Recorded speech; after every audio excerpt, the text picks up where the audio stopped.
KaraokeBooks. Candide. Audiobook. Written by Voltaire. Translated by Tobias Smollett. Chapter 24. Of Paquette and Friar Giroflee. Upon their arrival at Venice, Candide went in search of Cacambo at every inn and coffee house, and among all the ladies of pleasure, but could hear nothing of him. He sent every day to inquire what ships were in, still no news of Cacambo.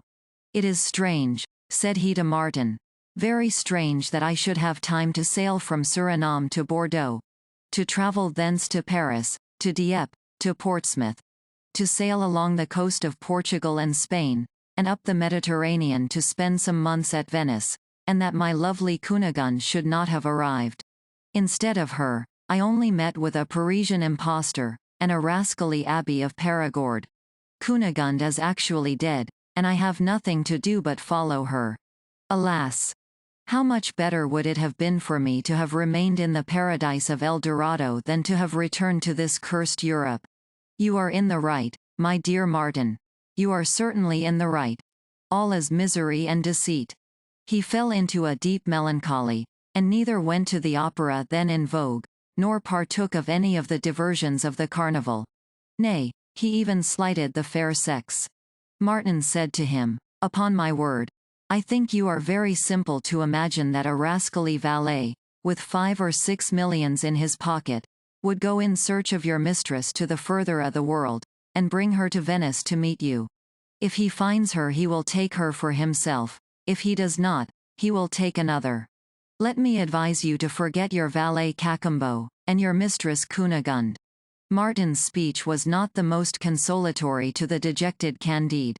His melancholy increased, and Martin never ceased trying to prove to him that there is very little virtue or happiness in this world, except, perhaps, in El Dorado, where hardly anybody can gain admittance.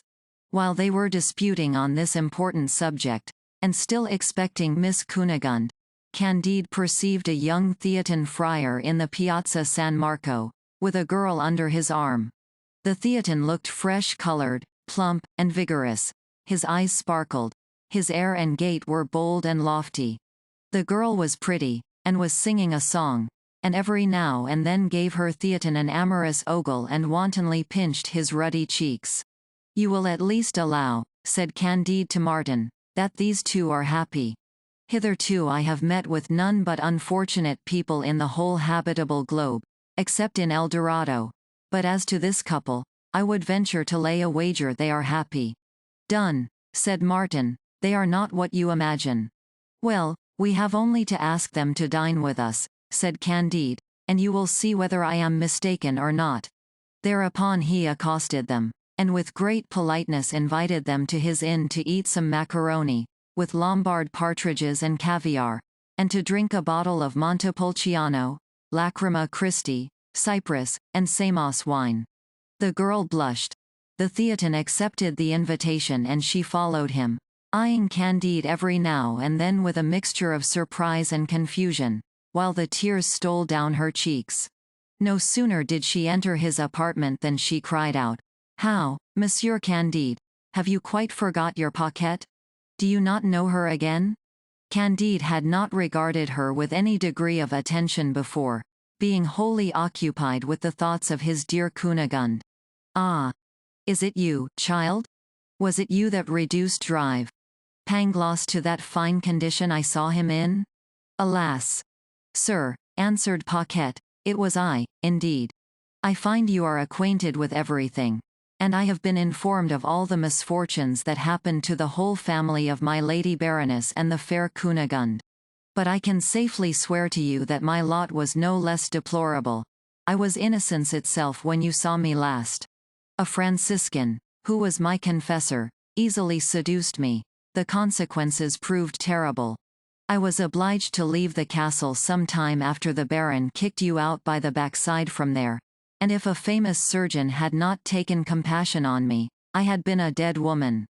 Gratitude obliged me to live with him some time as his mistress. His wife, who was a very devil for jealousy, beat me unmercifully every day. Oh! She was a perfect fury. The doctor himself was the most ugly of all mortals. and I the most wretched creature existing, to be continually beaten for a man whom I did not love. You are sensible, sir, how dangerous it was for an ill-natured woman to be married to a physician. Incensed at the behavior of his wife, he one day gave her so affectionate a remedy for a slight cold she had caught that she died in less than 2 hours in most dreadful convulsions. Her relations prosecuted the husband, who was obliged to fly, and I was sent to prison. My innocence would not have saved me, if I had not been tolerably handsome. The judge gave me my liberty on condition he should succeed the doctor. However, I was soon supplanted by a rival, turned off without a farthing, and obliged to continue the abominable trade which you men think so pleasing, but which to us unhappy creatures is the most dreadful of all sufferings. At length I came to follow the business at Venice. Ah! Sir, did you but know what it is to be obliged to receive every visitor.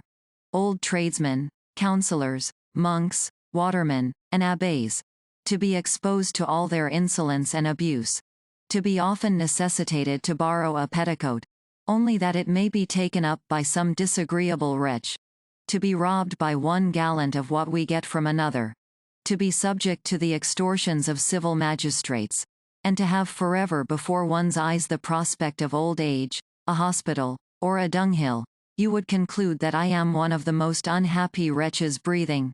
Thus did Paquette unbosom herself to honest Candide in his closet, in the presence of Martin, who took occasion to say to him, "You see I have half won the wager already." Friar Giroflee was all this time in the parlour refreshing himself with a glass or two of wine till dinner was ready. "But," said Candide to Paquette, "you looked so gay and contented, when I met you, you sang and caressed the Theatin with so much fondness, that I absolutely thought you as happy as you say you are now miserable." "Ah! Dear sir," said Paquette, "this is one of the miseries of the trade. Yesterday I was stripped and beaten by an officer.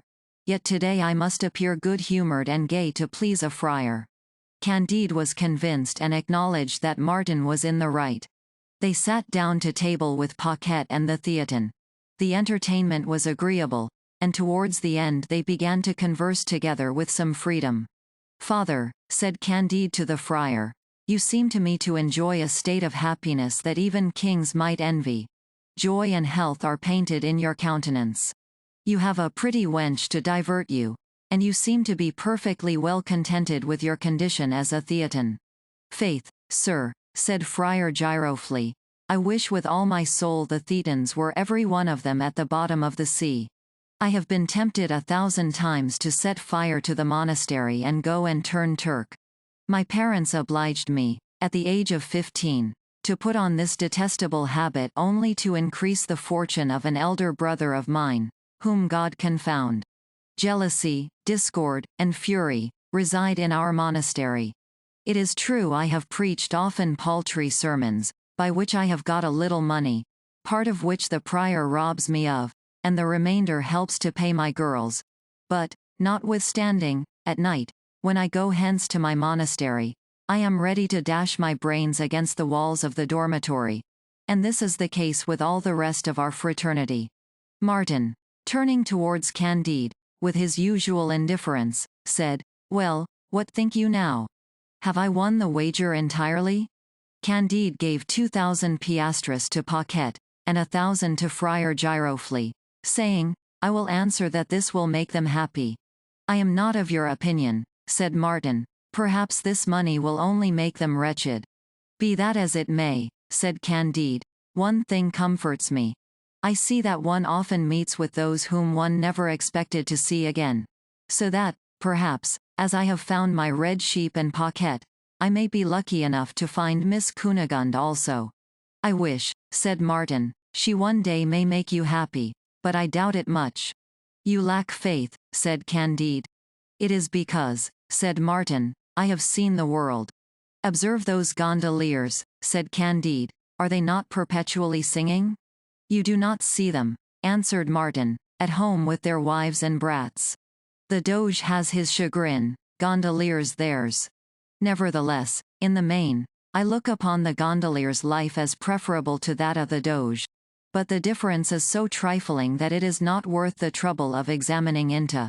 I have heard great talk, said Candide, of the Senator Pococurante, who lives in that fine house at the Brenta, where, they say, he entertains foreigners in the most polite manner.